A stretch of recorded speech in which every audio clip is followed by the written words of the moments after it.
bonjour Florent. Bonjour. Bonjour Youn. Bonjour. Voilà. Donc tu es chez toi à Lorient. Je suis dans mon bureau. Voilà. Et tu attends et on est avec toi. Voilà. En gros. Enfin, c'est une expression parce que si t'es qu'à contact, on est avec toi, voilà. Par le cœur. Voilà. Donc oui, on va parler un petit peu de votre parcours à tous les deux. Et question que je posais tout à l'heure en off à Youn, à savoir, vous avez comme formation, vous avez été à Saint-Luc. Et je me posais la question entre Lorient, Saint-Luc, c'est quoi la connexion Ça va mieux? Est-ce que vous m'entendez? C'est impeccable. Là, c'est bien, ouais. C'est impeccable, Florent. Je vais plus devoir aller trouver un chargeur de téléphone, parce que sinon, j'aurais plus de batterie.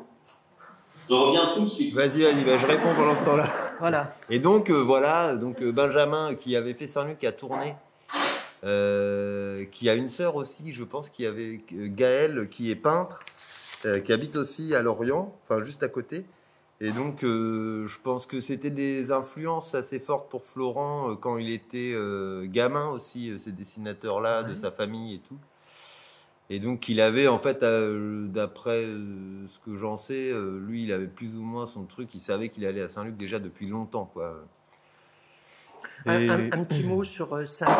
Ouais, donc c'est une école d'art qui est en Belgique, qui a plusieurs antennes justement, et qui font, ils ont une section, donc à Bruxelles, ils ont une section bande dessinée, illustration, architecture, design, pub, je crois. Et nous, on a fait une licence là-bas, c'était aussi un moyen d'aller dans une grande ville. En fait, il y a des écoles de BD, il y en a pas 36 000. Celle-là n'était pas chère, le concours d'entrée était facile. Plus facile qu'Angoulême. Le concours, tu veux dire? Oui. Je sais, on n'a même pas présenté Angoulême en fait. Moi, j'ai passé les concours des Beaux-Arts dans plusieurs écoles et au cas où je serais pas pris. Enfin, c'était ça quoi. C'était Saint-Luc ou les Beaux-Arts quoi. D'accord. Mais pas du coup, ça aurait été sans section BD. Alors, petit rappel, l'école Saint-Luc de Bruxelles est connue, en tout cas pour la section bande dessinée, depuis début des années 70, parce qu'il y a eu Eddie Pape, etc. Et surtout à la fin des années 70, avec toute une nouvelle génération, un prof qui faisait également de la bande dessinée, qui s'appelait Claude Renard, et qui a travaillé notamment avec Schuiten en français, Schuiten, et des auteurs comme Berthet, etc., sont passés par l'école Saint-Luc. Voilà. Florent, donc oui. Ouais, par rapport à Angoulême, en fait, Bruxelles, ça fait rêver. Voilà. Non, mais ça a au moins le don de la franchise. Il y avait ce côté partir à l'étranger quand même, qui était un peu la génération des gens. Beaucoup de gens sont partis en Erasmus autour de nous. Je pense que changer de pays, quand en partant de Lorient, c'était quand même. C'était chouette. Quoi. Et puis c'était pas plus dépaysement total parce que Ah bah c'est une ville totalement dépaysante, hein, qui a en plus. Il ne faut pas apprendre une langue. Faut pas quoi? Apprendre une langue. Oui, t'as pas pris le néerlandais sur place, quoi. Si j'étais resté en Belgique, j'aurais appris le néerlandais, je pense, mais si avant que ça commence à être. Mais alors, si je comprends, Youn ou Florent, vous connaissez depuis très longtemps, même avant de partir. Oui, bah, c'est ça, ouais. Nous, on se connaît depuis le lycée. En fait, on fait vraiment de la BD ensemble depuis ce temps-là, quoi, depuis qu'on a 15-16 ans.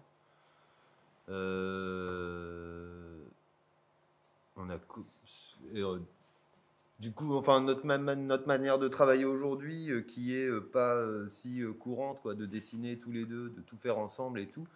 On a fait que continuer, en fait, ce qu'on faisait Ouais, effectivement, on va y revenir, mais moi je pensais au départ, basiquement, il y en a un qui fait le scénario, l'autre qui fait non, vous faites vraiment tout ensemble, c'est-à-dire que quand on va y revenir, mais sur Révolution, il y a un moment, il y a un qui fait une quinzaine de pages et l'autre fait une quinzaine de pages, ou c'est plus... Ça peut être moins ou plus, mais en gros Oui, c'est ça, on change on change de scène, quoi, on change de dessinateur. Florent, je crois qu'après, donc, alors Saint-Luc, vous êtes resté combien de temps? 3 ans. 3 ans. Après, tu parlais d'exotisme, Florent. T'as pas fait l'INALCO à un moment ou... Si, ouais, moi je suis rentré en France. J'ai quand même resté quelques années en Belgique après l'école, puis après je suis rentré en France et j'ai commencé à faire une licence de japonais. Ouais. Rappelons que l'INALCO, c'est l'Institut national des langues étrangères, orientales étrangères, je ne sais pas dans quel sens c'est, mais voilà, où on peut étudier le japonais, le coréen, tout ce qu'on veut. Et c'était quoi? C'était envie d'étudier d'autres choses, de voyager. Après, on va revenir avec Youn, toi qui aimes bien voyager, mais... C'est assez bizarre, en fait, cette histoire de japonais, parce que j'avais prévu de revenir en France, il y a des raisons personnelles, et puis il fallait que je trouve des trucs à faire. J'ai essayé vaguement, je crois que je suis allé au Portugal, des arts d'études, en disant que j'avais fait des graphistes, c'était pas mal. Et puis en arrivant là-bas, j'ai un peu remboursé le chemin. Je me suis demandé que j'allais peut-être faire. J'ai fait une langue. Je pense qu'il y a autant, il fallait que je garde un statut d'étudiant pour avoir c'était peut-être ça en fait là. Mais je me disais qu'une langue c'était chouette, puis en fait le japonais un petit peu ça coupe un peu au niveau du son, mais on a compris ce que je sais pas trop quoi faire parce que non, mais là, on va pour l'instant, ça passe. Et toi, Youn, alors je sais que toi, t'es parti carrément 2 ans voyager à travers le monde. Oui, c'est ça. Je suis resté un peu à Bruxelles aussi, donc après l'école, quoi. En fait, nous, en même temps qu'on étudiait la BD, on s'est pas mal impliqué dans l'animation artistique avec des enfants. Donc, j'ai continué à bosser là-dedans un peu à Bruxelles pendant 1 an, et puis ouais, j'avais ce projet de partir 2 ans, quoi, avec ma copine. On voulait faire la route de la soie et quand même. Ouais, et puis vraiment partir assez longtemps pour je sais pas, j'avais un sentiment, je pense depuis toujours, quoi, d'envie de soif inextinguible d'aventure, et on avait envie, je pense, de pousser le truc suffisamment loin pour vraiment en avoir à satiété, quoi, et vraiment partir assez longtemps pour oublier même pourquoi on était parti. Ce qui a assez bien marché, je pense qu'on est revenu. Depuis, en fait, j'ai pas rebougé, quoi. on est vraiment. Et comment on vit pendant 2 ans On avait surtout des sous de côté, hein. On vivait avec pas grand chose. Et on voyageait dans des pays qui coûtaient pas très cher, avec des moyens de transport qui coûtaient pas très cher. Et donc c'est ça, quoi. Et l'ouvrage Dérive orientale que tu as fait à l'employé du mois, ouais. Moi MOI, hein, je précise pour ceux qui ne connaîtraient pas. Ça se passe comment? Est-ce que tu peux nous en dire un petit peu plus sur ce livre précisément? Oui. Donc pendant ce voyage, j'ai beaucoup dessiné, et je publiais en fait un carnet de voyage en ligne sur un site qui avait été lancé par l'employé du mois, justement, qui est donc un éditeur bruxellois qu'on a rencontré quand on était étudiant à Bruxelles, et qui avait publié mon premier bouquin H27 avant que je parte en voyage, quoi. Et donc, évidemment, pendant tout le voyage, j'avais un peu l'idée de raconter ça en même temps en BD, mais je trouve que les récits d'exotisme et de voyage, c'est un exercice qui est vraiment casse-gueule, parce que c'est très rare que ce soit réussi, je trouve, en tant que lecteur. Oui, Quoi. oui, en tant Il y a que peu lecteur, de voilà. littérature de Ouais. voyage qui m'intéresse vraiment. Et donc, je savais pas trop comment mettre ça en forme. Donc, j'ai fait plein de... En fait, j'ai écrit plein de petits scénarios au cours du voyage, quoi. Et il y a un de ces petits scénarios qui finalement est devenu un album. Ouais, qui démarre à Istanbul. En fait, qui se passe exclusivement à Istanbul. Voilà. Parce que je trouvais que c'était un endroit qui permettait, en fait... donc, je voulais sortir du truc de récit de voyage classique, quoi, comme je disais un peu plus tôt. Et donc, faire un récit de voyage, mais qui finalement se passe qu'à un seul endroit, quoi. Je trouvais ça marrant. Et Istanbul, c'est vraiment l'endroit où, en fait, tu peux aussi, tout... ouais, c'est ça, c'est la porte. Et en fait, c'est aussi des couches, en fait, des strates, quoi. Si tu voyages dans le temps, dans le passé... tu voyages d'un pays à l'autre sans cesse, en fait, et sans rive bouger. à l'autre, tu as l'Asie. Mais même à la limite, sans bouger de point Ouais. d'Istanbul, Ouais, quoi, ouais. puisque ça a été à des moments ceci, cela, bidule. Il n'y a pas beaucoup de villes comme ça dans le monde. Sur une aussi longue, c'est un peu comme si New York, mais qui aurait 3000 ans, quoi. C'est quand même. Ouais, bien sûr. Qui a été Byzance, qui a été Constantinople, etc. Et alors, comment vous êtes, une fois que vous avez fait effectivement chacun ou des études de japonais ou ton voyage et tout, comment vous êtes, vous étiez toujours en contact, j'imagine? Qu'en fait, Éloi, c'est un projet qu'on a commencé quand on était à Saint-Luc. En fait, il y a un truc, comme tu disais, Saint-Luc, c'est une école...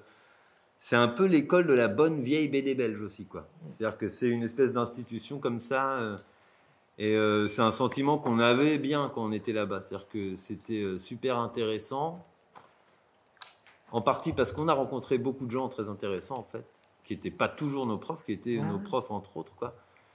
Et donc, on avait toujours des sujets, en fait, fallait faire... c'est toujours des trucs en 3-4 pages de BD qui devaient être fignolés comme un espèce de compagnon bâtisseur qui fait son petit truc, le moindre petit machin devait être super bien maîtrisé et tout. Et nous, pendant ce temps-là, on faisait ça et on se disait quand même, le but c'est qu'en sortant de là, il faut qu'on fasse des albums de BD, donc qu'on sache raconter des histoires longues. Et on n'avait pas l'impression, en fait, de vraiment prendre le truc à bras-le-corps, quoi. On avait l'impression d'apprendre un métier, mais de piétiner un peu dans notre box en attendant qu'on ouvre la porte, quoi. Et donc, on a eu un sujet en 3e année, ou en 2e année. En 2e année, je pense. Sur la différence. Enfin, bon, voilà, un espèce de sujet d'étude comme ça. Et on s'est dit, on a 2 mois, on va faire un album... on va reprendre le standard 48 pages couleur classique de supermarché un peu, et on va faire un album comme ça en 2 mois, quoi. C'est raté. Et ce sera Éloi. C'est donc raté. On est parti comme des malades. L'album n'est pas raté, hein, mais le 48 pages le challenge est raté.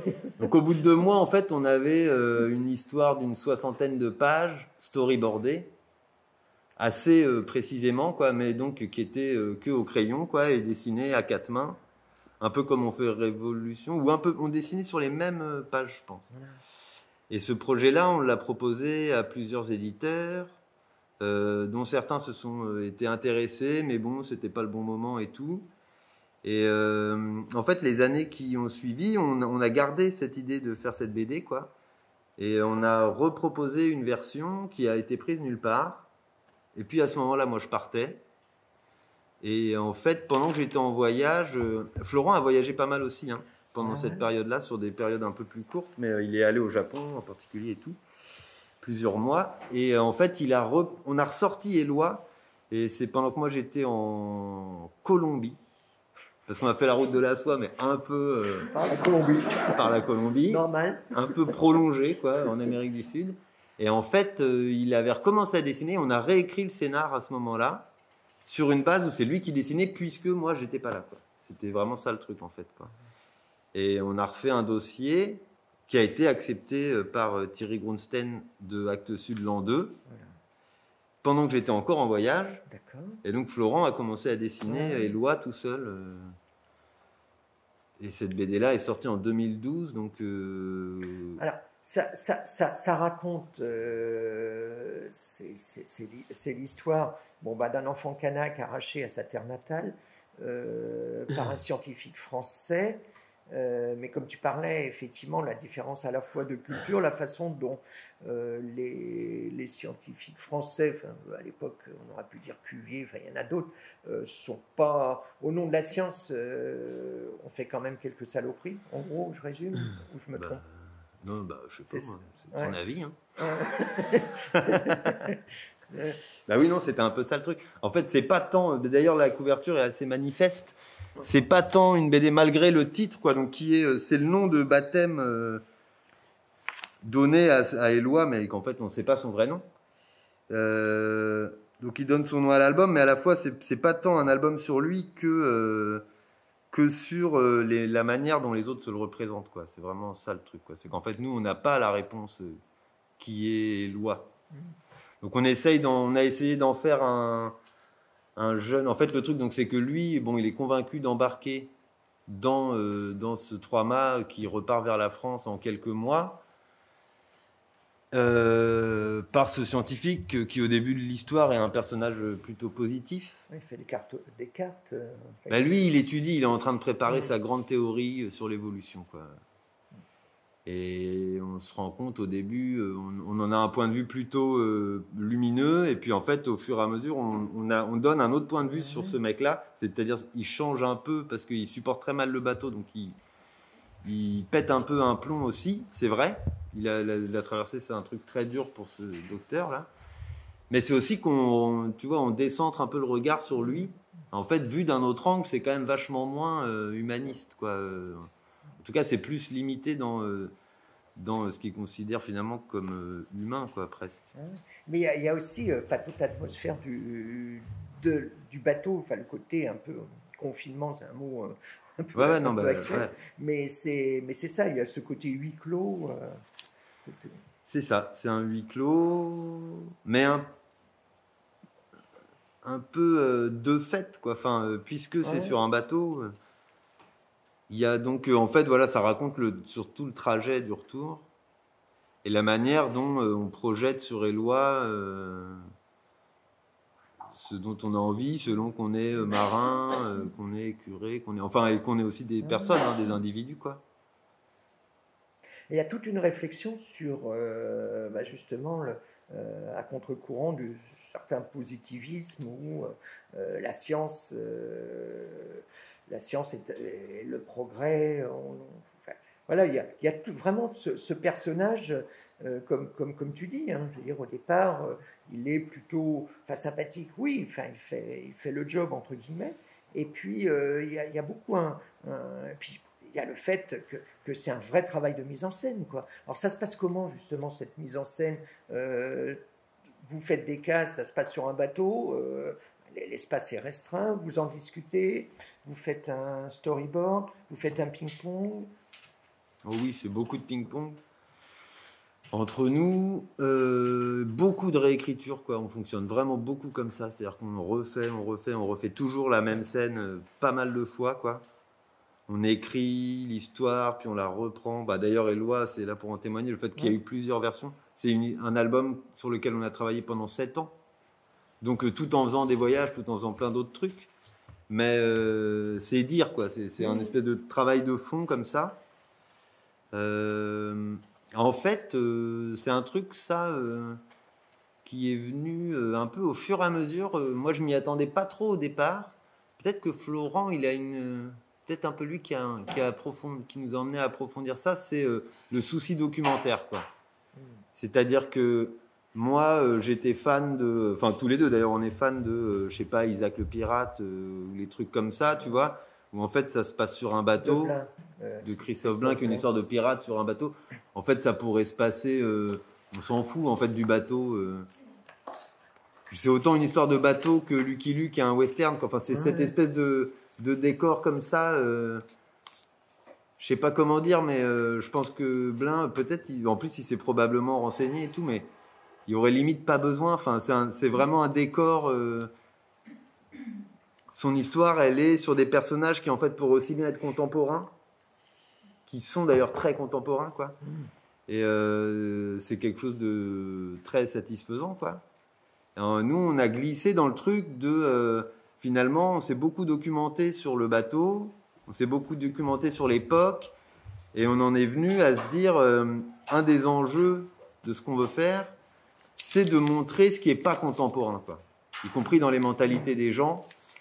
Et on n'a pas envie de faire comme Christophe Blain, de raconter une histoire de gens qui ont des costumes et tout pour parler d'aujourd'hui. On veut parler d'aujourd'hui, mais on veut vraiment mettre une perspective historique. Et donc en fait, le bateau n'est pas simplement un décor. Mais presque un personnage. Du fait que ça se passe sur le bateau, ben, en fait, on se rend compte comment ça fonctionne sur un bateau, la discipline militaire du truc, comment les marins travaillent ensemble et tout, les hiérarchies. Et donc... par exemple, c'est un récit, donc c'est très noir, quoi. En plus, il y a cette ambiance carcérale presque du bateau. On s'est demandé, par exemple, on se disait, ça va être vraiment horrible. Est-ce qu'il faudrait pas qu'on mette un espèce de personnage un peu transfuge qui puisse porter un regard contemporain à l'intérieur de l'histoire pour que les lecteurs soient pas lâchés comme ça dans un truc atroce, parce que finalement, du coup, si on met que des regards de l'époque, c'est vachement dur, quoi. Mais on s'est dit que non, il fallait pas faire d'anachronisme. Il fallait raconter l'histoire telle qu'elle nous paraît la plus vraisemblable, quoi. C'est-à-dire que la vision que les gens ont des lois, c'est une vision du 19e, quoi. Il n'y a pas un personnage du 20e qui est là pour dire oui, le vivre ensemble, quoi. Mais non, mais justement, là, je crois que tu es passionné depuis très très longtemps, enfin en tout cas, oui, par l'histoire.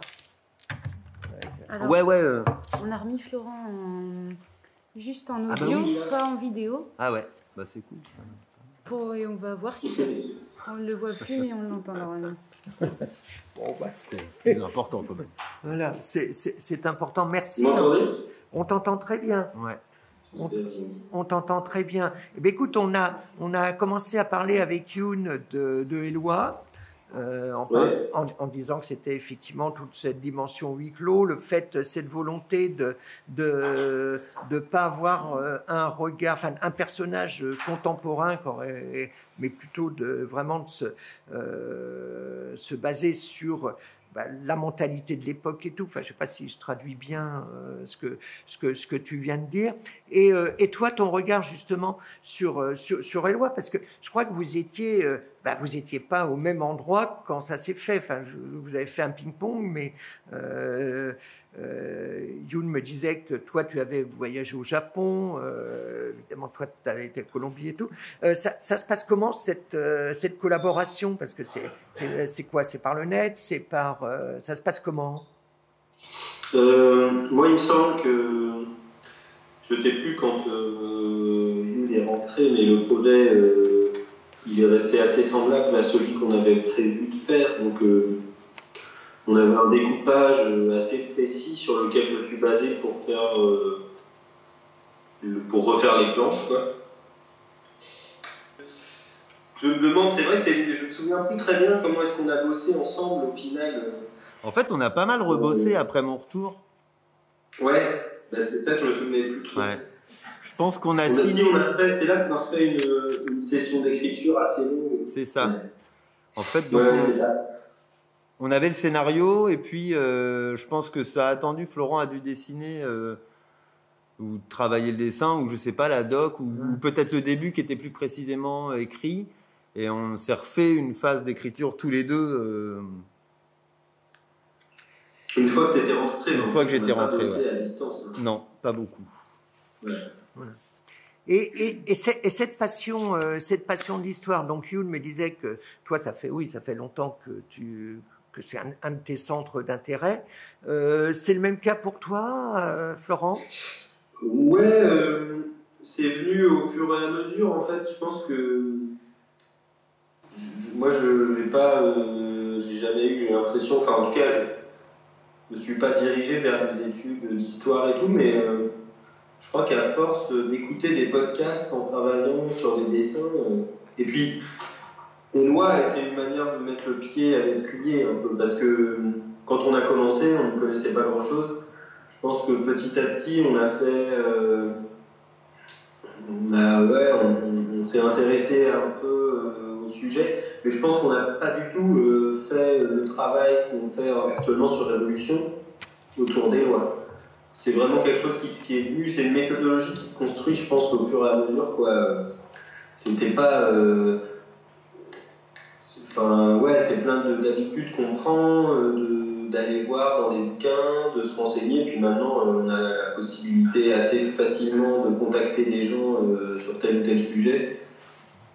Et puis, la BD est une bonne carte de visite, quoi. Quand on parle de Révolution, les historiens de la Révolution, la plupart du temps, ils savent à peu près quelle est la teneur du projet, donc ça nous ouvre aussi des portes. Mais tout ça, on ne l'avait pas au départ, ça s'est vraiment construit, je pense, depuis Eloi, par un goût pour l'histoire. Et puis moi, j'ai vraiment le sentiment maintenant que c'est devenu central dans notre boulot à tous les deux, quoi. Mais c'était pas spécialement confiant au départ, quoi. Youn, c'est... Ben ouais. En plus, je pense que ce qui nous intéresse d'un côté dans l'histoire, en fait, c'est presque plus la démarche historique que... je sais pas comment dire, mais... C'est-à-dire que ce qu'on questionne, nous, c'est la manière dont l'histoire est racontée, quoi. Et nous, on vient la re-raconter derrière d'une autre manière, parce qu'on estime que... et ça, je pense que c'est dans Eloi comme dans Révolution, et c'est quelque chose, j'ai l'impression qu'on ressent de plus en plus, que l'histoire est mal racontée pour des... Enfin, je sais pas, et en plus, je mets pas... Je veux dire, je suis pas en train de... Attends, quand tu dis l'histoire est mal racontée, c'est-à-dire par rapport aux livres qui existent dessus, ou les journalistes qui en parlent... mais non, justement, c'est pas un truc de journaliste, ouais, c'est plus un... Enfin, je sais pas, mais on nous... Enfin, c'est un truc qui est vraiment... je pense que c'est vraiment le fond de notre travail et que c'est vraiment quelque chose qui est en construction, et j'ai aucun des deux bouts de la réflexion, j'ai l'impression, entre les mains, mais il y a quelque chose d'une volonté de se réapproprier l'histoire, pas nous deux personnellement, genre pour, je sais pas, un espèce de corps social que nous on ressent et qui est dissocié. C'est-à-dire, par exemple, on entend beaucoup parler de repentance, par exemple, quand on veut parler de l'esclavage ou de la colonisation et tout. Moi, j'ai aucune solidarité avec les esclavagistes et avec les colons européens qui sont allés piller le monde. Et même limite, ça trouve, il y en a dans ma famille, mais je m'en fous. Moi, je suis en solidarité avec les victimes de ça, en fait. Donc, je fais pas du tout preuve de repentance, en fait. Je fais acte de me désolidariser de gens avec lesquels on veut me solidariser, en me disant c'est ton histoire d'être colonialiste, finalement.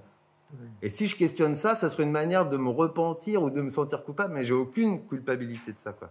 J'essaye de me détacher de ça et de l'étudier comme un objet. Je ne suis pas en empathie avec le colonialiste. Donc je ne fais pas de la repentance en parlant des lois. J'essaye de forger une histoire qui soit vue d'un autre point de vue, quoi. Je ne sais pas si c'est très clair. C'est très clair. Et mais, Florent, tu... À la fois, je suis assez d'accord, mais je crois que justement, c'est parce que cette histoire, on essaie de nous la fournir comme la nôtre, elle l'est d'une certaine manière. Il ne faut pas non plus... moi non plus, je ne suis pas en empathie avec les colonialistes. Par contre, je me rends compte que toute notre culture est basée là-dessus. Donc, il y a un travail de déconstruction qui est extrêmement profond à faire, quoi, et qui est sans fin, en fait. Parce que les réflexes culturels, sociaux, et plein de trucs de manière très profonde, cette culture, surtout du 19e siècle, elle nous irrigue un truc. Moi, je me rends compte d'avoir fait ces boulots-là sur l'histoire et tout. Tous les jours, je me dis, mais on est complètement prisonnier de ces réflexes, de ces manières de penser qui ne sont pas des fatalités, quoi. penser comme les gens du 19e, c'est une manière de penser. Et on peut déconstruire ça et inventer d'autres manières de faire. Ça, c'est un travail qui est important et je pense que nous, notre travail d'auteur, il rentre aussi là-dedans, quoi. C'est étudier le truc pour s'en dépêtrer, quoi. Et je pense que ça, il y a encore du boulot à faire, quoi. Donc il ne faut pas s'en foutre, Guillaume. Non, mais Voilà. je m'en fous pas. Et en plus, voilà, je voulais pas. Enfin, ouais, c'est ça. Je suis pas hyper adroit pour parce que c'est vraiment au chantier aussi.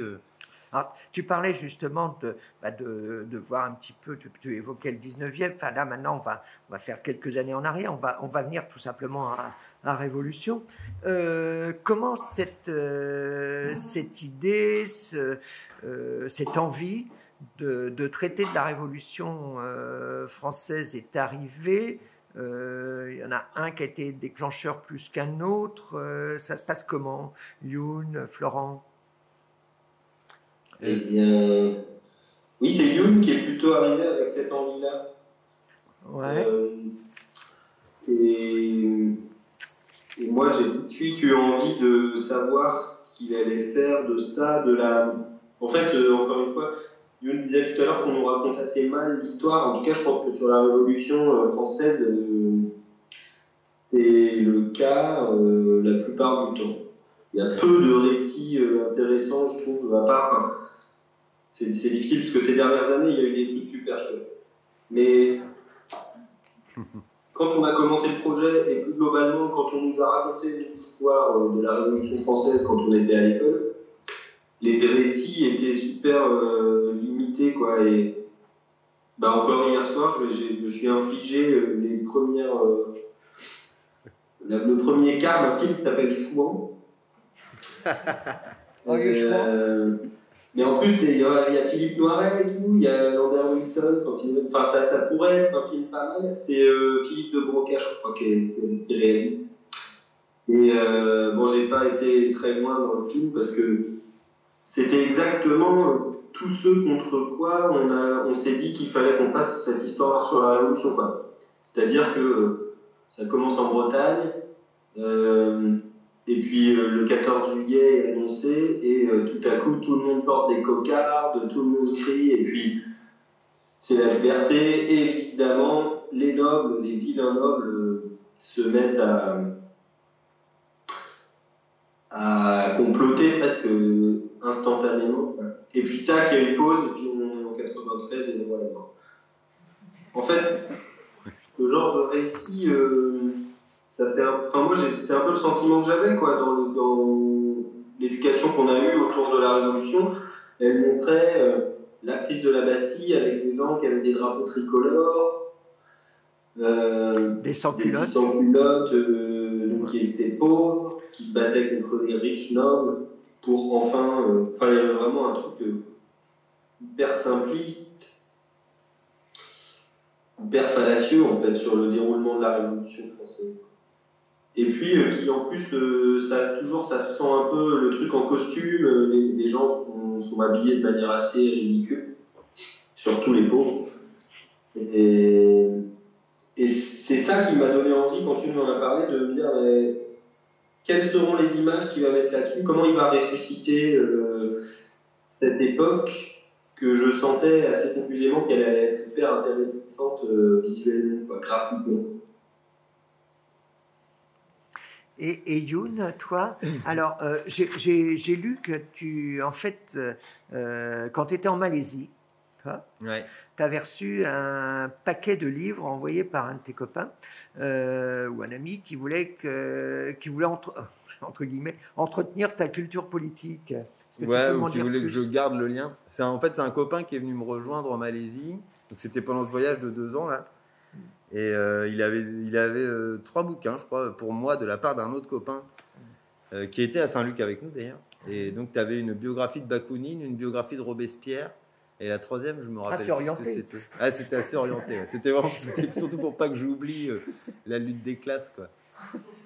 Et en fait, j'ai lu la biographie de Bakounine, c'était super génial, mais en même temps, c'est un bon exemple parce que. Ouais. Parce qu'en fait, moi, je m'étais toujours dit que ça devait être génial, une biographie de Bakounine, sans en avoir jamais lu, mais ça faisait partie de ma culture politique de me dire que ça devait être bien. Alors que Robespierre, ça faisait partie de ma culture politique de dire que ça devait être carrément nul, quoi. Rien que pour avoir écouté Renaud quand j'étais petit et quand j'étais ado, et pour ce truc de drapeau, de Marseillaise et tout, quoi. Et en fait, la biographie de Robespierre, je me rends compte que donc ça montre ça reste encore dans la biographie d'hommes illustres et tout, mais ça montre un côté de la Révolution qui est en fait pas du tout celui qu'on m'avait montré, parce que c'est beaucoup plus, il y a beaucoup plus de souffle, il y a beaucoup plus de, pas encore trop la complexité. J'ai pas souvenir que ce soit ça qui m'ait marqué, mais c'était plus vraiment l'ambition démesurée. Politique de justice, d'égalité et de sociale, quoi, et de liberté. Et en fait, du coup, je me suis mis à lire un peu tout ce qui me tombait la main et même ce que je pouvais trouver, quoi. Et mais c'est ça qui est intéressant, c'est qu'en fait, à partir du moment où on s'est dit qu'on allait faire une BD là-dessus, ce qui est intervenu peut-être 1 an ou 2 plus tard, et ben c'est là qu'on a vraiment commencé à bosser et à se documenter. Et c'est à partir de là que tout ce que décrivait Florent aussi commence, quoi. C'est-à-dire que c'est vraiment au fur et à mesure de la documentation qu'on se rend compte que c'est beaucoup plus compliqué, que c'est pas les méchants aristos contre les gentils sans culottes ou je sais pas quoi. Qu'en fait, donc en fait, et c'était pareil pour Éloi. Il y a un côté où c'est aussi intéressant qu'on apprend. En fait, on démarre pas du tout. En effet, on n'est pas du tout historien. Faire une BD sur un sujet, c'est un moyen de se mettre en travail là-dessus, quoi. Florent, tu veux ajouter quelque chose sur les propos de Youn? Non, bah c'est... Voilà, c'est... Non. Et c'était quoi? C'était un livre de George Walter, c'est ça? Gérard Walter. Gérard Walter, autant pour moi, sur Robespierre. Moi, sachant que Robespierre... à la fois, je te rejoins sur certaines idées, mais il y a parfois les idées et puis les actes. C'est pas non plus. Ouais, non, mais c'est là que c'est intéressant. C'est-à-dire que tu vois, au départ, moi, je pense que je me dis, ce que je me dis en lisant ce bouquin-là, qui est écrit. En fait, je connais pas très bien en plus Gérard Walter. Il est quand même cool. On l'a quand même fréquenté pas mal parce qu'on a enfin, je veux dire en livre, quoi. Parce que l'édition, en tout cas que moi j'ai de Michelet, de la Révolution française, est annotée par lui. Et c'est assez marrant parce que comme Michelet, il est pas trop toujours au plus près de la vérité. C'est le mec, il aime bien broder. Et ben, il y a pratiquement autant de notes que de textes. Et les notes, enfin, il y a un dialogue entre les deux qui est assez savoureux, en fait. Ouais. Et en effet, les notes de Gérard Walter sont souvent bien plus factuelles, quoi. Mais donc, ouais, tu vois, c'est un peu la dynamique, c'est ça, quoi. C'est-à-dire que moi, je me dis, ah, mais finalement, Robespierre, c'est un mec génial. Pourquoi est-ce qu'on me l'a jamais dit? Pourquoi est-ce qu'il n'y a pas une seule rue Robespierre à Paris? Pourquoi est-ce qu'il n'y a pas une seule statue de lui en France alors qu'il y a des statues de Napoléon ou je sais pas qui? Parce qu'il a cette... Non mais voilà. Voilà, il a cette donc image... moi je me dis, il faut faire une BD pour en fait comment dire, réhabiliter en fait ce que je me dis qui en fait est, on pourrait dire entre guillemets, le camp du bien que je ne soupçonnais pas. Pour moi, on m'avait dit que c'était le camp du mal. Mais en se documentant... Attends, je finis parce que là, si j'arrêtais maintenant, ce serait sur une fausse idée, quoi. C'est-à-dire qu'en fait, en se documentant, aujourd'hui, c'est plus du tout notre question, quoi. En fait, aujourd'hui, Robespierre, c'est pas du tout notre sujet, en fait, quoi. Ni de... Enfin... Nous, ce qui nous... ouais. C'est ce qui ressort dans votre livre, c'est que c'est pas un manuel, et c'est ce que disait Florent sur ce qu'on avait pu apprendre à l'école. C'est pas l'histoire des grands hommes, c'est pas l'Atlas, la collection Atlas sur la Révolution. C'est-à-dire que vous faites dès le départ, on va revenir plus spécifiquement sur au moins le premier tome. On pourrait évoquer tout à l'heure les suivants, mais au départ, ça se passe, c'est avec les petites gens, quoi. Hein. C'est important, c'est de voir cette petite Marie dès les premières planches dans le saccage, quoi, c'est une draperie, non, c'est fabrique de draps de ou de papier peint. Papier peint de Réveillon. Cette idée-là, vous l'aviez en commun, Florent? C'est-à-dire des petites gens par rapport aux grandes figures, même si les grandes figures peuvent apparaître de manière assez, pas de temps à autre, hein, mais c'est vraiment des petits éclats par rapport à une grande fresque.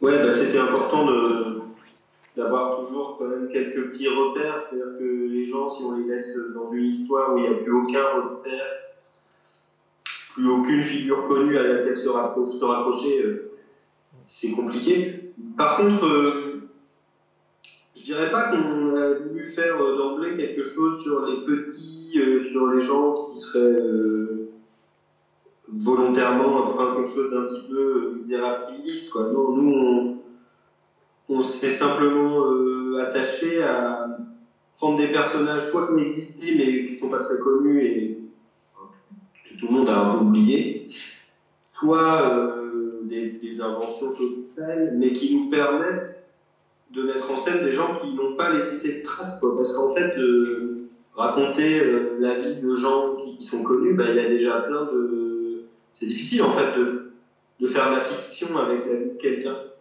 Nous, on est confrontés tous les jours à la doc, des biographies qui sont souvent vachement complexes et on ne croit pas du tout au biopic, quoi, une espèce de manière de romancer, de faire de la narration avec la vie de quelqu'un. Les vies des gens, la plupart du temps, et surtout les révolutionnaires, je crois, elles sont vachement chaotiques. Elles ont peu de sens facilement, qu'on peut dégager facilement.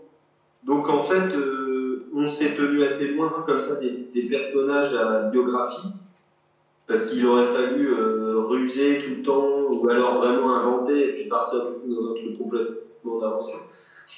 Mais on s'est rabattu sur des personnages qui ont une biographie vachement moins étoffée, donc on a les mains libres, et puis on n'aura pas 36 historiens qui vont nous tomber dessus. Et puis d'autre part, sur des gens qui sont des anonymes, quoi, parce que, et là ça devient le projet au fur et à mesure, mais c'était pas forcément ce qu'on a commencé par faire, mais raconter des gens qui ne laissent pas de traces. Et petit à petit, ça devient le thème de l'histoire, quoi. Enfin, un des thèmes, en tout cas, sur qui fait l'histoire et tout. Ça se voit peut-être pas encore dans le premier tome, mais c'est un thème, évidemment, qui nous intéresse, quoi. Qui laisse des traces dans l'histoire. Et pourquoi est-ce qu'on retrouve toujours les mêmes qui, au-delà de leurs différences un peu idéologiques, qui sont un peu montées en épingle, Robespierre, il a fait carrément moins que ce qu'on lui reproche d'avoir fait, et ceux qui lui reprochent en ont fait aussi beaucoup, sans qu'on le sache trop. Et ces différences-là, elles sont pas si importantes, quoi. Par contre, le point commun, c'est que Robespierre et les gens qui suivent jusqu'à toute l'histoire qui a été faite jusqu'à Michelet et Renan, et tous les gens qui ont fait l'histoire de France au 19e, dont on est bien les héritiers, ils ont en commun d'être des hommes, d'être des gens hyper cultivés, avec une culture commune, latine, etc. Et ils ont un projet politique, quoi, de république, mais ça peut être une monarchie tant qu'elle est à peu près parlementaire et que les propriétaires sont tranquilles pour gouverner le pays, quoi. Je vais assez vite comme ça, mais caricaturalement, en fait, c'est un peu ça le truc. Et en attendant, tous les gens dont nous on a envie de parler, ils sont pas dans les histoires. Et alors, justement, vous les choisissez comment, Youn, en disant, voilà, telle, ou la petite Marie, ou, je sais pas, une Dame des Halles et compagnie, c'est très hétéroclite, quoi. Je pense que il y a une envie aussi Bon, il y a à la fois une envie donc d'embrasser un peu la Révolution française dans son ensemble de manière finalement assez classique, quoi. En donner un récit, même si du coup on prend le contre-pied du récit, on a le plus l'habitude, finalement on en donne un autre, quoi. Mais je sais pas, en fait, par exemple dans le fait, par rapport à ce que vient de dire Florent aussi, dans le fait de raconter la vie de gens qui ne sont pas restés dans l'histoire plutôt que celle des gens qui y sont restés, on dit quelque chose aussi sur aujourd'hui, quoi. C'est-à-dire, ça, si c'est valide en 1789, c'est valide aujourd'hui, quoi. C'est-à-dire que nous, on ne croit pas que il y a des gens providentiels qui font des choses. On ne croit pas que si quelqu'un, je sais pas, enfin, tu vois, les personnages, quoi, les personnages historiques qui chapeautent des époques comme ça, pour moi, sont assez. Tu pourrais les intervertir, les échanger. En fait, au final, c'est des espèces de symboles, mais qui sont pas si importants. Enfin, en tout cas, qui pourraient être, à mon avis, interchangeables, quoi. Ouais. Et souvent, ça entretient l'idée que c'est ces gens-là qui ont impulsé le truc, quoi. Alors qu'en fait, nous, on étudie ça, la Révolution, comme un phénomène naturel, quoi, comme une espèce d'éruption volcanique. On se demande pas du tout si c'est bien ou pas bien, en fait, au final. On essaye de le décrire. Nous, ça nous enthousiasme. Enfin, mais c'est pas moral, en fait, comme jugement. Le jugement qu'on porte là-dessus. Et donc, dans cette volonté de montrer non pas des grands personnages qui par la force de leur volonté et de leur imagination courberaient comme ça le destin de millions de personnes, on imagine plutôt que la vie, donc ce phénomène naturel, ce serait plein de groupes d'intérêts particuliers qui se combattent à certains moments, et puis des gens qui personnellement s'engagent à leur échelle, pour des raisons qui sont personnelles, qui sont rarement plus philosophiques que ça. Et encore une fois, c'est encore valable aujourd'hui, quoi. Je pense que Macron, il est président, mais il pourrait aussi bien être autre chose, en fait. Ça l'empêcherait pas de poursuivre son truc, et d'ailleurs, il le continuera après, sous d'autres formes. Donc, nous, on se dit, les motivations des gens et tout, c'est ça qui nous intéresse. Qu'est-ce qui pousse à l'engagement ? Qu'est-ce qui pousse à l'engagement où vraiment tu laisses tout tomber ce qui est derrière et tu t'engages sur une voie inconnue et vachement dangereuse pour certains de nos personnages et tout. Donc en fait, on part de... Ça peut être vraiment très varié, quoi. Je saurais pas trop... Ça vient de plein de champs différents, le choix. On voulait pour avoir cette complexité de points de vue et de camps qui ont des intérêts différents, on voulait une histoire qui n'est pas... un héros ou deux ou trois ou une bande comme ça, on voulait un truc beaucoup plus éclaté, quoi, avec donc un récit choral avec des personnages qui même se croisent pas forcément, mais dont il y en a pas un qui est plus important que l'autre.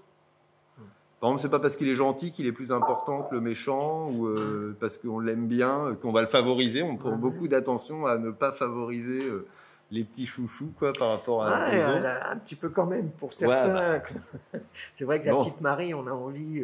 mais pourtant, elle s'en prend plein la tronche. Ouais, mais justement, c'est ce qui donne encore plus de fin. Ça donne de l'humanité, quoi. Je veux dire, c'est pas... Par exemple, Marie, elle vient d'un personnage... Elle vient plus ou moins de Kitaro, le repoussant, qui est un personnage de BD de Mizuki, Shigeru Mizuki, qui est un personnage de manga...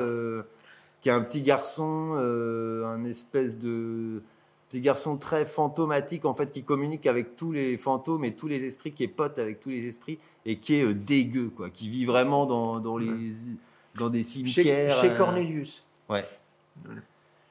Vraiment une grosse influence pour nous deux, quoi.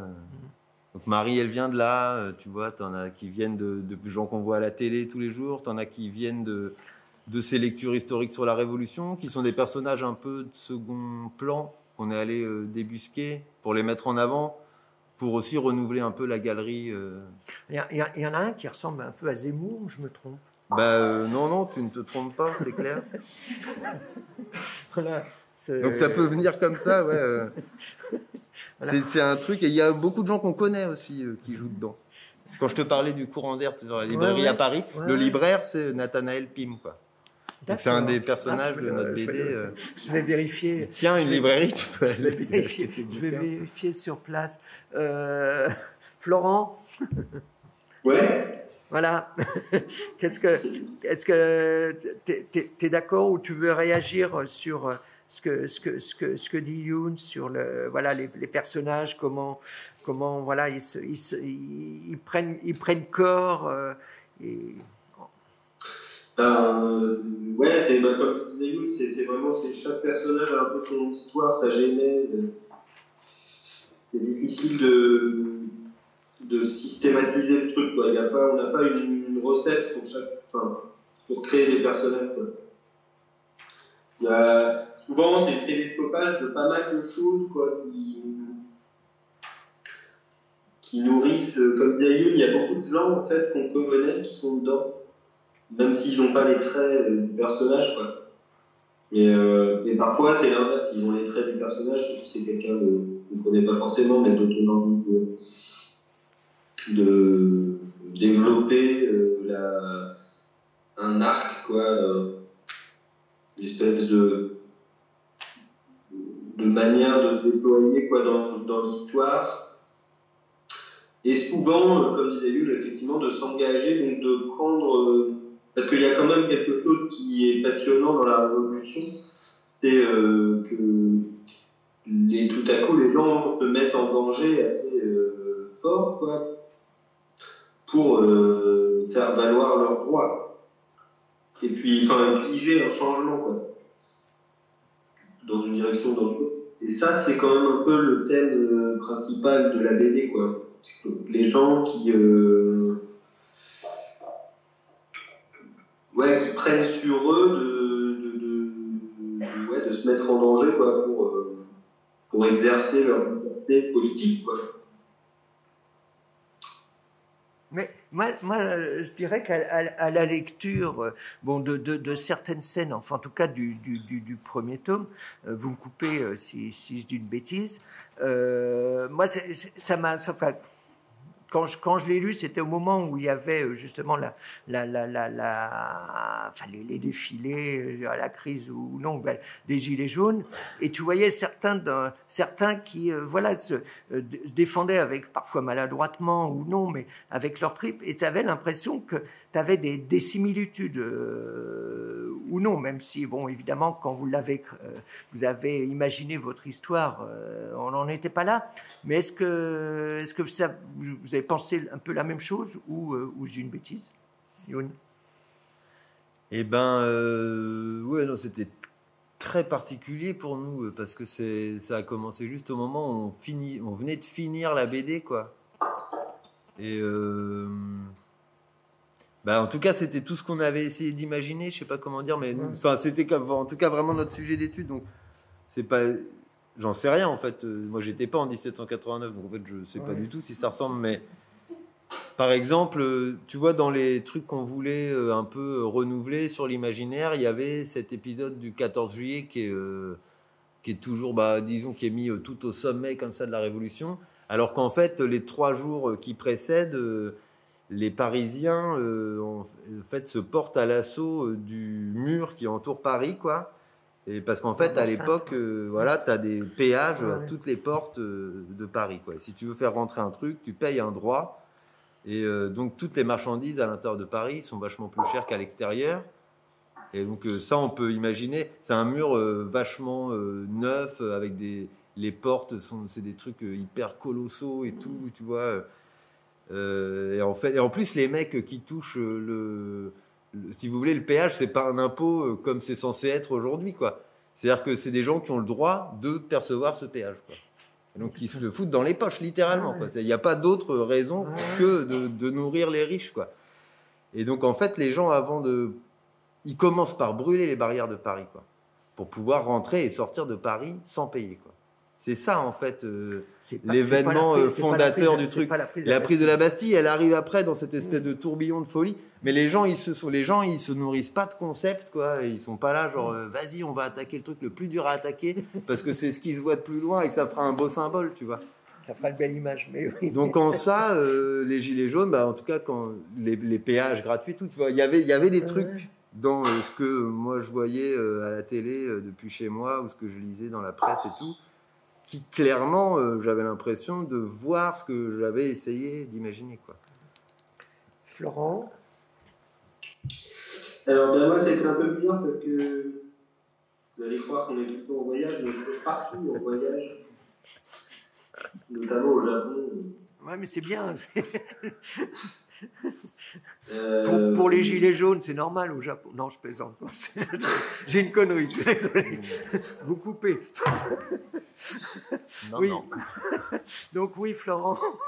Je suis reparti en tout cas en voyage à ce moment-là, et du coup j'ai vécu tout le début de ce truc des gilets jaunes par procuration, quoi, par écran interposé.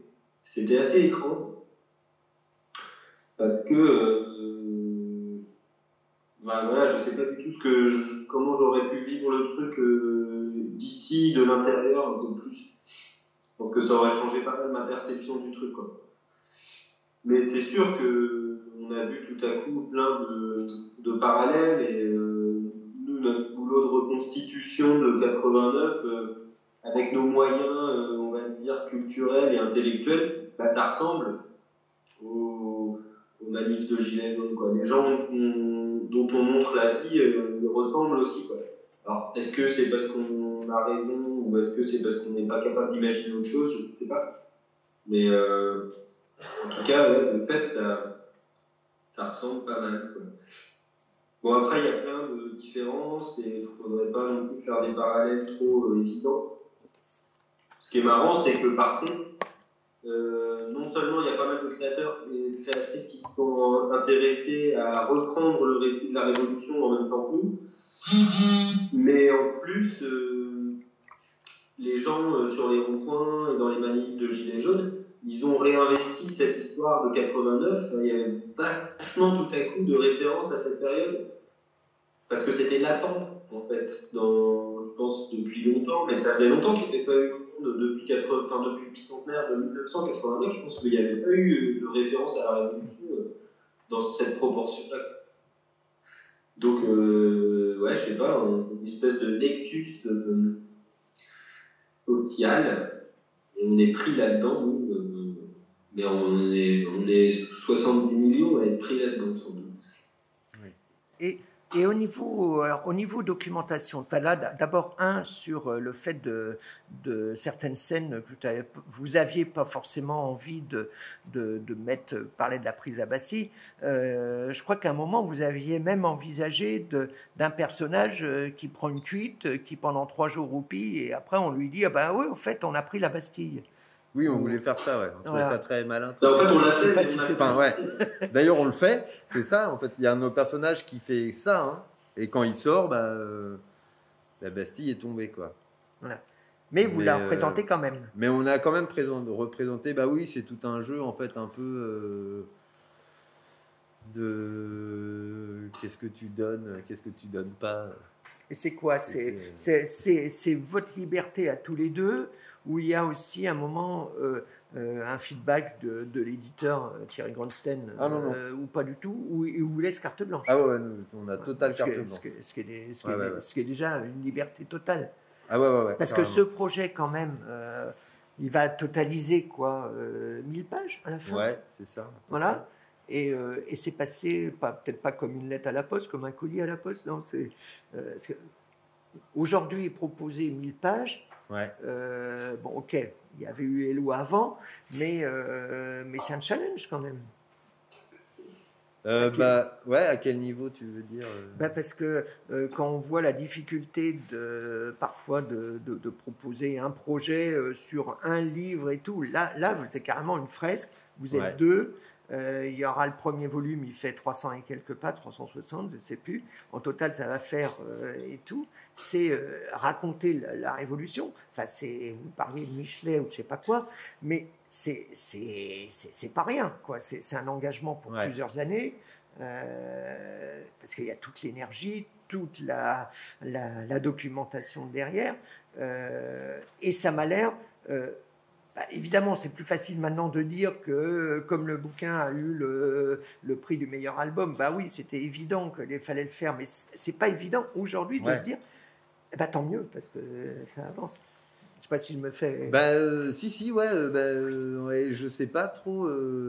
En fait, nous, on s'est lancé là-dedans. Je pense que la longueur, quoi, ça fait partie des caractéristiques d'un projet où tu veux raconter la Révolution française plus ou moins dans son ensemble, là, comme on disait, c'est-à-dire, tu vois, il y a un excellent livre sur le 14 juillet d'Éric Vuillard qui est court parce que ça raconte le 14 juillet, quoi. Si tu veux raconter tout, ben, les films qui racontent ça, la pièce de théâtre de Joël Pomera, c'est toujours des trucs qui sont, ou d'Abel Gans, c'est démesuré, quoi.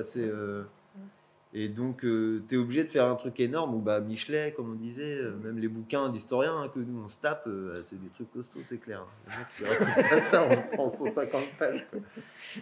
Donc, ça faisait partie d'une des, j'ai envie de dire, ouais, d'une des caractéristiques avec laquelle d'ailleurs il allait falloir gérer et composer, quoi. Après, donc Thierry Gournstein, il nous a fait, c'est clair, une confiance aveugle en fait, parce qu'il a dit oui à tout. Et il dit pas oui à tout, je précise. Ouais. À tel point, enfin oui à tout, sauf au niveau pognon, quoi, si tu veux. Il fallait quand même que nous on se débrouille avec ça. Non, attends. Si la BD elle avait fait 50 pages, à mon avis, on était payé pareil en fait. C'est quand même ça le truc marrant dans l'histoire. Mais Moyen. donc voilà. Après, à un tel point que moi je sais qu'il y a un moment où en fait, un moment de gros doute, je sais pas, genre 1 an et demi avant de terminer. Révolution, genre on a eu des problèmes techniques par rapport à la couleur, à un moment moi j'avais vraiment plus un rond, mon grand-père est mort, j'ai eu une espèce de période assez dure comme ça où je me suis dit en fait Gournstein il a déconné, il aurait dû nous mettre en garde et j'ai commencé à lui en vouloir en me disant pourquoi est-ce qu'il nous a fait confiance. Enfin, vous voyez, parce qu'en fait, chez l'employé du mois, j'avais déjà eu ce truc-là, ma première BD. Je voulais faire un truc, c'était une histoire de pandémie, figurez-vous. Et je voulais faire comme un récit de zombies, c'est-à-dire, tu prends un petit groupe de gens, tu les mets, paf, il y a une pandémie, on n'explique pas pourquoi. Et en fait, l'histoire, c'est un peu comment cette petite société de gens s'entre-dévore, en fait, en voulant échapper aux dangers extérieurs, quoi. Et je voulais raconter ça sur un peu comme la BD Walking Dead, un truc genre sans fin, quoi. Et l'employé du mois, en voyant à un moment où j'étais vraiment en difficulté, ils m'ont poussé en fait à dire ben non, en fait, t'as pas besoin de faire 1000 pages, quoi. Ta BD, elle peut être très bien en 100. Et c'était un bon conseil à ce moment-là. Et donc c'est ça, ça me revenait en tête et je me disais, il y a eu un moment, en tout cas, je me suis dit, ça n'a pas duré très longtemps, hein. Mais je me suis dit, il aurait dû, en fait, il a déconné, il aurait dû nous dire, ou je sais pas, il aurait dû se douter qu'on ne pouvait pas, que c'était pas possible, là, on n'arriverait pas. Mais finalement, il a bien fait puisqu'on a quand même réussi. Et nous, on avait quand même, finalement, c'était pas, on en a bavé un peu, mais bon, c'était pas, on a quand même réussi à le faire. Et après aussi, c'est un éditeur qui adore, je le soupçonne d'adorer les projets comme ça, parce qu'en fait, quand tu regardes ce qu'il publie, bien sûr. C'est toujours très pointu, mais et des trucs très très épais. Donc là, il y a Jens Harder qui du coup est dans la même collection que nous, qui raconte l'histoire de l'univers depuis le Big Bang jusqu'à la fin de l'univers. Alpha, Beta, voilà. Si vous avez l'occasion. Qu'il a déjà commencé, il a sorti le tome 2 en même temps qu'Éloi. Donc ça fait bientôt 10 ans ouais, c'est ça. qu'on attend la deuxième partie du tome 2. Beta, ouais, Beta 2. Donc on voit bien que... Et puis t'en as d'autres, quoi. Il y a Pablo Ladel aussi qui fait des livres énormes et méga travaillés. Donc voilà, je pense que en fait, c'est aussi une collection qui s'y prête. Je pense que lui, il cherche aussi ce genre de projet quand même. Florent, est-ce que tu as... Qu'est-ce que t'en penses ? J'ai rien à rajouter de spécial. J'entends plus là, non ? Si. Non, il ne parle plus. Qui, celui-là ? Ouais, non, il a rien. Ouais. Voilà. Ça y est, tu t'es endormi, c'est ça ? Non, pas du tout. Non, on était là. Face à l'énormité, effectivement, ma question, c'est voilà, vous avez une fresque qui va être dans les 1000 pages, peut-être même un petit peu plus, j'en sais rien. Mais et puis Youn m'expliquait évidemment le fait qu'à un moment, face à l'énormité de la tâche, Gournstein aurait pu, l'éditeur, je précise, d'Actes Sud de l'an 2, aurait pu peut-être pas forcément vous mettre en garde, mais voilà. Donc, est-ce qu'à un moment, tu as eu un doute ? Non, mais moi, je suis sur le truc d'en faire plus, j'ai pas beaucoup de doute. malheureusement. Je pense que s'il nous avait dit ça, ça m'aurait chagriné. Mais je comprends ce que dit lui en même temps. Mais moi, je suis pas du tout raisonnable sur le nombre de pages et tout. J'ai toujours l'impression que ça sera trop facile à faire et que ça va nous prendre pas du tout.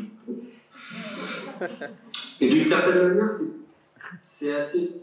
Enfin, on a une manière de bosser qui est particulière, c'est que nous, faire des pages de BD, j'ai pas l'impression que ce soit ça qui nous prenne le plus de temps. C'est plutôt agréable. Documentation. Évidemment, on oublie assez vite les moments de plage où il faut en faire 5 par jour, et là, c'est bien horrible. Mais, mis à part ces moments-là, je pense qu'on a une espèce d'appétit, quoi, pour refaire des pages qui nous limite pas trop, quoi, sur l'idée que ça va faire. Enfin, moi, ce qui m'emmerderait, c'est de faire 50 pages, quoi. Un album classique, je serais incapable de raconter une histoire comme ça. Non, mais c'est clair, mais alors justement, parce qu'il y a d'une part, enfin, ça a l'air facile comme ça quand vous vous racontez. Je suis pas sûr que ça soit aussi. Pourtant, j'ai parlé de mes failles. Voilà. Oui. Non, mais je suis pas de la housse, je te rassure.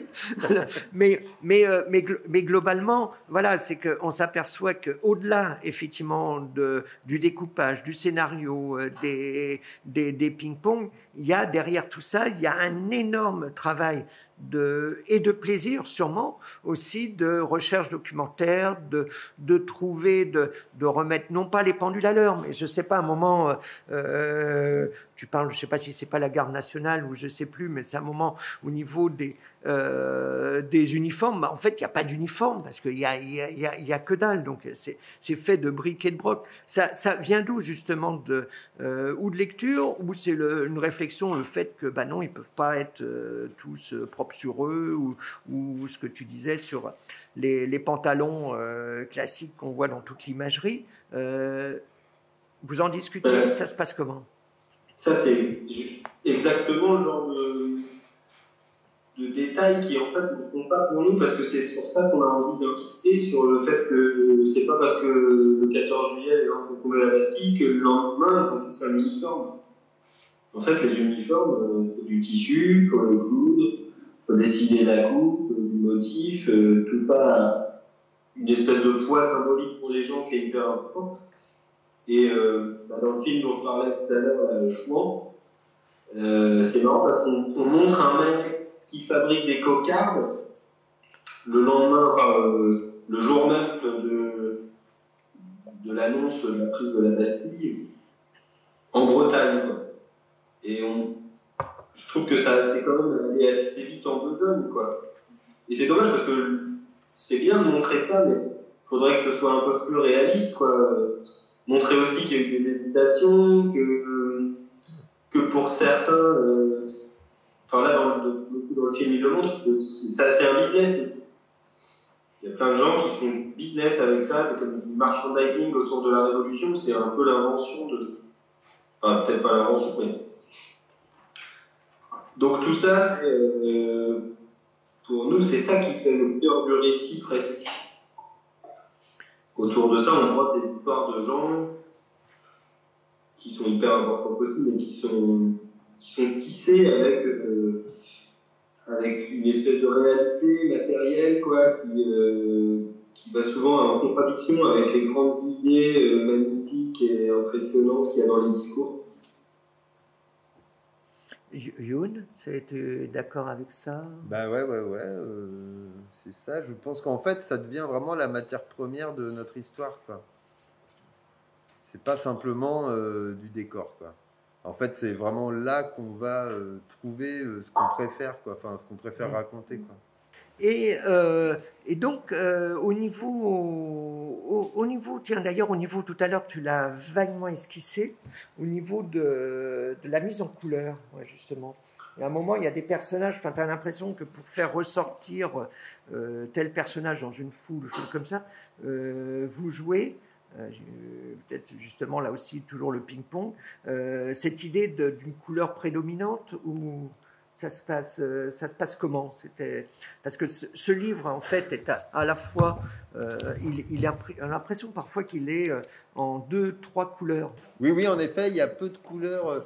En fait, c'est assez marrant la couleur, parce qu'elle montre encore bien un processus assez chaotique, parce qu'en fait, à la base, donc c'est vrai qu'on passe pas mal de temps à voyager, mine de rien, quand on met tout bout à bout.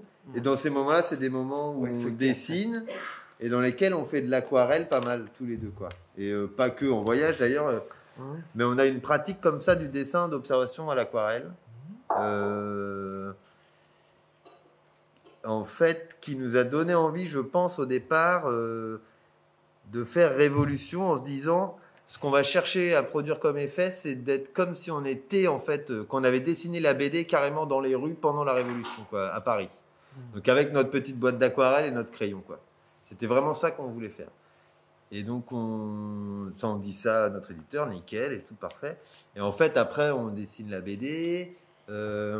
Et finalement, on dessine pas de cette manière-là, puisque naturellement, on est chez nous, sur notre bureau et tout.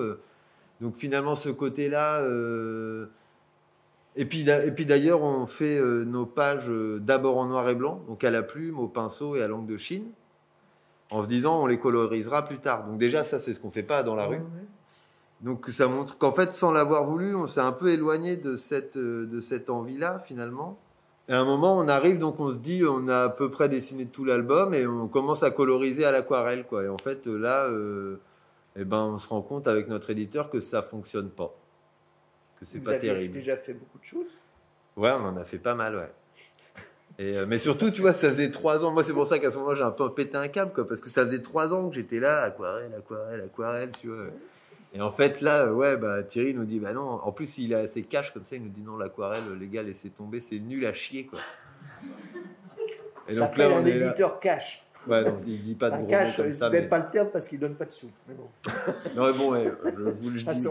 C'est notre éditeur, on ferait ça nulle part chez personne d'autre. Hein. Mais donc en fait, il a raison, hein. Ouais. Comme à chaque fois qu'il nous dit des trucs, hein, en général sur la BD, ça pour ça, il est. Et donc en fait, on se rend compte qu'il a raison, c'est clair. En fait, notre dessin, on est tombé dans des trucs. Il y a même certaines pages qui sont dessinées vraiment très grands. Et il y a beaucoup de foules, il y a beaucoup de tout petits détails. En fait, on a vachement pris plaisir à peut-être aussi à se laisser contaminer par les gravures d'époque aussi qui nous servaient de base iconographique, quoi. Et en fait, on est tombé dans un truc où il y a plein de petits machins partout, quoi. Et à l'aquarelle, ça noyait complètement. En fait, ça cassait nos dessins, quoi. Ça venait un peu jouer contre eux, quoi. Donc, on a opté pour une couleur à l'ordinateur, mais donc finalement c'est ça qu'en fait on en est arrivé là par un chemin assez tortueux, et donc à partir du moment où on a décidé de faire ça à l'ordi, qui permet en fait simplement des aplats tout à fait nickel, quoi. Vous scannez la page en oui, noir et blanc, c'est ça, et on colorise en fait au stylo, mais avec une tablette graphique, donc sur l'ordinateur, quoi. Okay. Avec exactement la même manière qu'on ferait à l'aquarelle, c'est-à-dire qu'on prend une couleur, en fait on fait que assombrir, donc on met un gris, on met une deuxième couche de gris, une troisième machin, on choisit une autre couleur, genre un brun ou une couleur froide, tac, on met un peu des petites pointes sur les toits, machin, et puis on a cette utilisation qui est plus signalétique, qui va aussi avec le fait qu'on ait nos deux styles de dessin en fait qui se superposent et qui se succèdent. Et donc des fois on se refile un personnage, quoi. Je sais pas, moi je dessine une scène avec un personnage et puis tac, on tourne la page et là c'est Florent qui prend le relais et on suit toujours le personnage. Et puis d'ailleurs il y a des moments où nos personnages sont justement noyés dans des foules et tout. Donc ils ont aussi des couleurs qui balisent la lecture, quoi. Et donc on en est arrivé à une couleur qui est essentiellement en fait s'il n'y en a pas beaucoup de couleurs différentes, c'est parce que je pense que c'est principalement une couleur d'éclairage, quoi. C'est-à-dire que on dessine un truc et après on l'éclaire et ça permet de donner quand même pas mal d'informations supplémentaires sur la température qu'il fait, sur l'heure de la journée, même des trucs qui vont être plus, tu vois, un peu comme on dirait des sens un peu plus comme l'odorat ou on a un peu moins de mal à les définir. C'est pas clair comme un trait, tu vois, mais il y a quelque chose de l'ambiance comme ça. On les voit aussi traîner effectivement dans certaines ruelles. Enfin, il y a même de la boue. Enfin, bon, on sent que La couleur, ouais, je trouve permet de donner, enfin en tout cas l'éclairage par la couleur, quoi. Florent, Bah, juste, il y a quelque chose qui est intéressant dans dans ce parcours de la couleur, c'est que moi j'ai l'impression qu'il m'a vachement porté, quoi. Ces images que j'avais prévu mentalement de faire à l'aquarelle et tout, ces espèces de dessins d'observation du Paris de 1789. J'ai l'impression d'avoir vécu avec ces images-là sans jamais les faire d'ailleurs, ou presque pas, pendant un certain temps. Et en fait, j'ai l'impression que maintenant, pas mal de temps plus tard, et le projet ayant pris une direction assez différente, je vois ce que ça m'a apporté aussi de vivre dans cette espèce de Paris de carnet de voyage un peu, quoi. Et c'est souvent... il y a toujours des envies comme ça d'images et de dessins à l'origine des projets, quoi. Il n'y a pas que un projet hyper intellectuel, théorique et littéraire, quoi. Moi, je pense qu'il y a aussi vachement une envie de faire des dessins. Et c'est intéressant de voir que les dessins qui étaient prévus au départ sont plus du tout ceux qui sont à l'arrivée, quoi. Mais c'est pas grave, c'est mieux. Ouais. et tous les justement les, enfin pas les repentir, mais tout ça vous l'avez gardé, Ouais. voilà. C'est-à-dire que je crois qu'il y a une ou deux expos, enfin avec. Oui, bah du coup, Ouais. ouais, c'est vrai, on en a exposé des dessins, mais c'est vrai, mais en plus, c'est des dessins qui ont plutôt leur place dans une expo plutôt que dans un bouquin, c'est ça qui est marrant, quoi. C'est pour ça qu'on a fait à l'ordinateur finalement, quoi, c'est parce que... Ouais. Mais comme il dit Flo, ouais, en même temps, c'est aussi un truc qui est complètement là, nous, dans la manière dont on se le représente, quoi. Je sais que c'était Hergé qui disait dans une interview qu'il voulait pas faire de dessin animé de Tintin parce que pour lui, Tintin, c'était un vrai mec. Oui. Et ça lui ferait bizarre de le voir en dessin. Vous voyez un peu le paradoxe de En fou, quoi. dessin animé, quoi, non. Ouais, non, mais même en Ah. BD, bah, en fait, c'est-à-dire que Ah. lui, dans sa tête, les albums de Tintin, Ah. c'est des films. D'accord. Et le fait qu'il le dessine et tout, ça ne contredit pas le fait que dans sa tête, c'est un vrai truc, quoi. Et donc, Tintin, quand il le voit, lui, et c'est vrai que je pense que nous, on a ce truc de ces images-là qui sont vraiment rémanentes de comment on imaginait la BD au départ et ce truc de carnet de voyage, de se balader, même si au final, il n'est pas dans le bouquin. Nous, dans la manière dont on se le représente, pour les scènes qui ne sont pas encore dessinées ou quand on en parle, je pense qu'on continue toujours de voir un peu Révolution comme un carnet de voyage dans les rues de Paris, malgré que, en fait, il ne soit pas réalisé, quoi. Et à propos de Paris, vous connaissez bien Paris, ou tu parlais de beaucoup de gravures. Enfin bon, vous connaissez bien, forcément, vous y êtes allé, mais il y a un moment, c'est hyper pointu. Tu suis c'est presque un du reportage de la rue à la rue, quoi. Ouais, bah ça, il y a des moments oui, il y a des moments non. Mais bon, c'est effectivement une interprétation aussi, hein, c'est pas. Alors justement, à propos de personnages, à propos d'univers, il y a ce député qui a un jumeau, hein, député breton. C'est quoi? C'était une volonté qu'il n'a pas dans la vraie vie. Je crois pas qu'il ait eu je me trompe peut-être, hein, mais pas eu de frère. Ça vient d'où cette idée Eh ben, c'était sur la gémilité, en ouais. fait. Bah, ça nous paraissait assez intéressant comme truc, déjà le truc du frère à la base, parce que donc on est allé chercher un personnage dont on a trouvé le nom, je pense, sur les listes de députés aux États généraux, donc en 1789, quoi. Parmi les gens pas du tout connus. Lui, il était député de Quimper, il habitait à Saint-Yvi, c'est pas très loin de chez nous. On l'a choisi justement parce que c'était vraiment une coquille vide, quoi. Augustin de Kervélégan. Et on s'est dit, et en fait, Est-ce que, alors ouais, je sais plus trop exactement, mais on trouvait ça marrant. Donc le côté coquille vide, c'était pratique pour pouvoir jouer avec donc les nombreux trous dans sa biographie où on peut faire qu'il lui arrive des trucs qu'on ne pourra pas spécialement contredire. Enfin, je veux dire qu'on ne sait pas. Donc, Pour l'instant. Voilà, pour l'instant. Et donc l'idée de lui inventer un frère, ouais, ben, ça part aussi d'un truc assez bateau finalement. C'est le côté, tu vois, les frères, là, l'espèce de truc. C'est les Dupont ou les Non, frères, plus, ou les je sais frères, pas, il y a une chanson de Ferrat comme ça sur la guerre d'Espagne. Maria avait 2 enfants, tu vois, un qui est franquiste, un qui est républicain, et ils se tuèrent. Ouais.